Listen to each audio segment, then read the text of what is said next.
Hey guys, well thanks for watching my channel and another update on my Esker Hayduke. I've been getting a lot of comments on this bike, so I wanted to show you the latest configuration. It's 275 plus. It's been really hot, 100-degree days. We've been breaking records here. It's smoky because there's been some fires and the conditions are just super dry. So having a 275 plus with big chunky knobs is the ticket right now. As soon as the air clears, you want to have the most traction you can get on those mountain trails. And I just love the way I have this set up. So let me give you some details and talk about wider is better. I talked about it at least 4 or 5 years ago when I was going wider on my Sur 9 single speed before I got my 7 single speed. Anyway, I started going with the wider rims. Back then it was going from like 24 to 30 millimeter rims. Now these are huge I-40 rims.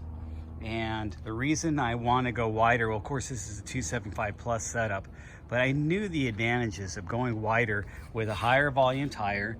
This is a 275 by 2.8. It's a Kenda Havoc, and running it like that, this is really more of a lighter tread design that helps with the rolling resistance. So when you put it on back, you don't feel like you're being dragged down like you might feel on a real chunky tread. And then this one in front is that real chunky tread, and it's a huge Kenda Kinetic with a big chunky knobby design. Same size, 275 by 2.8, but it just looks bigger. And then it's on a little bit wider rim. I put it on an I-45 rim. But wider just really changes the volume in your tire, in the cavity of your tire. So it actually, just like when you went wider we went to wider canisters and bigger canisters on shocks and forks, it changes the way the forks and the shock feel. Well, it also changes the way your tire feels. And then with that rim packed in there, that's almost like a volume spacer. I really feel that there's so many advantages to, besides the whole run flat aspect of it and making your tires stay on there real solid. You don't feel any squirminess to them.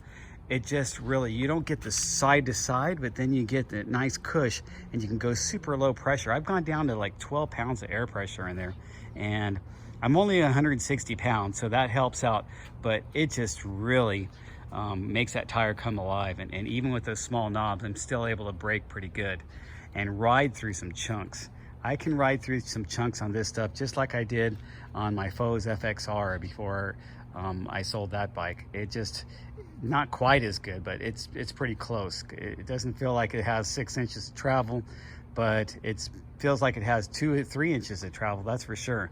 So riding a hardtail with super wide rims, wider is better, and a rim packed in there to kind of add that extra protection and plus get that extra feel. That's my recommendations, you guys. Just for me anyway, for my trail conditions, for the super loose stuff, and when I have to ride over the chunk, I just love how this bike is set up. And I'll give you one more hub update. I think this is, you might have seen this one before, another Hadley hub. I love my Hadley hubs. I have a lot of these. And so I'll give you a spin out, show you how clean that Hadley hub sounds. And you need to true the wheel a little bit. It's a little bit off, but not that bad. So you guys take care, get out there and ride. Don't go ride right now. The air quality is bad with all the smoke, but get out there and ride. Look at the ashes just landed on my tires right now as I was sitting out here. So thanks for watching. Subscribe, hit the like button if you're into bikes. And if you have any questions about my Esker Hayduke and the setup. Oh, I also changed this bag and moved it from down there up to here, and it just makes it look cleaner.